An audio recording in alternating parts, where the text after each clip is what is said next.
This has been a genuinely strange season for one of baseball's brightest young arms. Heading into his second full year in the majors, Paul Skenes was widely expected to be the frontrunner for another Cy Young award. After capturing the honor in his sophomore campaign, many analysts believed he was on track to join an elite club of pitchers who won the award in back-to-back years. Names like Clayton Kershaw, Justin Verlander, Max Scherzer, and Zach Greinke. But this season hasn't unfolded the way anyone expected. Through 22 starts and 120 innings pitched, Skenes has posted a 9-9 record with a 3.65 ERA, numbers that fall well short of expectations for a pitcher of his caliber. Several outings this year have stood out for the wrong reasons. 5 innings and 5 runs allowed against the Cubs on July 26, 4 innings and 8 runs against the Phillies on July 2, 5 innings and 4 runs on June 17, and 5 innings and 5 runs on May 18. The recurring theme has been Skenes failing to work deep into games while surrendering large numbers of runs, arguably the most glaring issue of his season so far. So what exactly is going on with him? Let's dig into the strange story of Paul Skenes' 2026 season. The most obvious red flag is his rising ERA. In his rookie campaign, Skenes threw 133 innings with a 1.96 ERA. The following year he worked 170-plus innings and posted an even more impressive 1.97 ERA.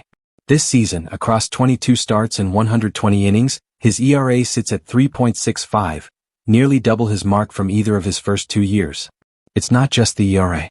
His WHIP has crossed 1.0 for the first time in his career, and his FIP has climbed above 2.5 for the first time as well, now sitting around 2.7. To be fair, even these numbers would be considered strong for most pitchers in the league, but Skenes has always been judged against a different standard, and by that standard, this is a disappointing year. Realistically, his shot at a second consecutive Cy Young is essentially gone. Here's where the story gets more interesting. Looking at his expected stats tells a different tale. In his first season, his 1.96 ERA came against an xERA of 2.50, meaning he outperformed his expected numbers by 0.54 runs. In year 2, his 1.97 ERA came against an xERA of 2.65, an even bigger gap of 0.68 runs in his favor. This year, however, his expected ERA sits at 2.81, meaning his actual results have been about 0.84 runs worse than expected. In other words, the underlying skill hasn't necessarily collapsed. Rather, the variance that used to break in his favor is now working against him. Looking at strikeout and walk rate supports this idea. His strikeout rate has gone from 30.4% to 29.5% to 33.1% across his 3 seasons, actually his best mark yet this year.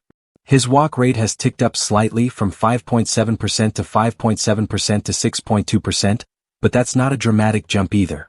Depending on how you frame it, you could argue Skenes has simply run into some bad luck this season. But of course, someone could reasonably respond, these are all secondary indicators. The actual results on the field haven't been good, and that's what matters. And that's a fair point too. So let's dig deeper into what's actually been driving the poor results. When a pitcher's performance drops off, the first thing analysts typically check is velocity, and in Skenes' case there has been a real dip. His fastball has lost roughly 2 miles per hour compared to his first 2 seasons, with some recent outings seeing him sit at 95 to 96 miles per hour rather than his usual upper 90s. In a few games he's even been clocked as low as 93 miles per hour. Most people would stop right there and conclude, velocity dropped, so he's getting hit harder. But that's actually where this story gets more complicated, and it's not that simple. Despite the drop in velocity, his four-seam fastball usage is at a career high, and yet batting average against that pitch has actually been his best of his career, around .230-.235 depending on the split, with an expected batting average against of roughly .170. Skenes himself has addressed this directly, saying he doesn't feel his fastball has lost much life, and that he doesn't consider velocity essential to pitching well. He acknowledged this is likely the first time in his career he's seen a dip in velocity, but said he isn't concerned, feeling healthy and still performing at a high level. Supporting his claim, his other pitches haven't lost velocity at nearly the same rate. His slider has sat at an identical 97.6 miles per hour in each of the last 2 seasons, and his cutter has only dropped marginally, from 93.7 miles per hour to 93.4 miles per hour. This suggests the fastball velocity dip isn't a global decline. It may be intentional, a deliberate trade-off to gain better command in exchange for a bit of raw speed. The data backs this up. His fastball whiff rate has climbed from 24.2% to 29.6% to 30.3% across his 3 seasons, highest in the very year his velocity is lowest.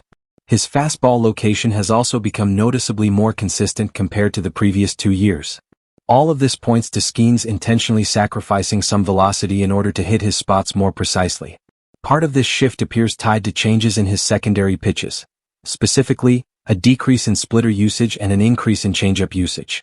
In his rookie year, his splitter was almost magical, but last season its effectiveness dropped, with batters hitting over .260 against it. His changeup, on the other hand, improved even as usage increased. So this year for the first time he's flipped the script, throwing fewer splitters and more changeups, while also using more high fastballs and fewer outside fastballs. Taken purely in isolation, these adjustments to the fastball have actually worked. But as with most trade-offs in baseball, there's been a cost. Home runs allowed on the four-seamer have spiked. Last season his fastball surrendered 5 home runs all year. This season he's already allowed that same total of 5, all on pitches located up in the zone, including several thrown in the 93 to 96 miles per hour range. So far, those homers have only cost him 3 runs total, which isn't catastrophic, but if the trend continues he could be on pace for 8 or 9 home runs allowed off the fastball alone, a number worth watching closely. If it's not really about fastball velocity, the deeper issue seems to lie elsewhere, specifically with his sinker, changeup, and splitter. His sinker's ground ball rate has dropped sharply from 27% down to around 9% compared to last year, suggesting the pitch simply isn't moving as much. Both its downward break and horizontal break have shrunk. Combined with a tendency to locate it higher in the zone this year, the result has been more hard contact rather than swings and misses. His hard hit rate against the sinker now sits above 50%.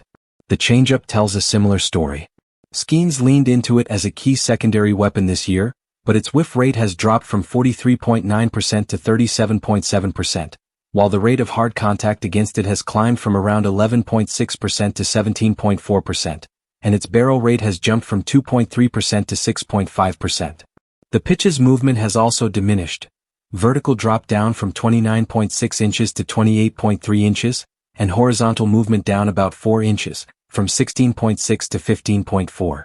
Less movement means fewer swings and misses and more balls put in play, which helps explain why opponents' batting average against the pitch has risen from roughly .130 to .270. Put it all together, and a pattern emerges. The changeup that's supposed to be a put-away pitch is getting put in play more often due to reduced break. The sinker and splitter have lost some of their bite, leading to more competitive counts. And the cumulative effect has been more hard, well-struck contact against a pitcher who used to be nearly impossible to square up. In a post-game interview after the Phillies start, Skeens himself admitted he fell behind in counts and left pitches over the middle of the plate more than he'd like. By his own account, the overall quality of his stuff has dipped just slightly, and his command has wavered in key moments, enough to account for the decline in results. But here's where Skeens arguably deserves some sympathy, and where this story takes its strangest turn. His team's defense simply hasn't done him many favors this season. For one, his BOBIP is the highest it's been in his career. Somewhat unlucky on its own, though that alone isn't the full picture. More significantly, Pittsburgh's defense has provided almost no support behind him. Statistically, the team's defensive runs saved while Skeens is on the mound sits at -8, the worst mark of any starting pitcher in Major League Baseball. Every misplay behind him, including some well-documented defensive lapses, has counted directly against his ERA. It's not just the highlight reel errors either. Time and again, routine plays that should end innings or prevent runs simply haven't been made behind him. In one notable game against the Phillies, Skeens did put himself in a jam by loading the bases with 1 out. That part's on him. But he then induced a perfectly placed ground ball on the outside corner that, on most teams, would have been an easy inning-ending double play. Instead, the ball got through, and the Pirates conceded a run on the play, setting up a chain of events that led to 6 runs allowed that inning. He later gave up another run on a ball that, by most standards, should have been catchable. All of it went on his ledger as earned runs. This wasn't a one-off. Strip out the innings most affected by clear defensive breakdowns, like the 8-run outing against the Phillies and the 5-run outing referenced earlier, and Skeens' ERA drops to roughly 2.50, right back in line with his previous 2 seasons. Baseball outcomes often hinge on split-second decisions and small amounts of luck, so it's impossible to say for certain how things would have played out with better defense behind him.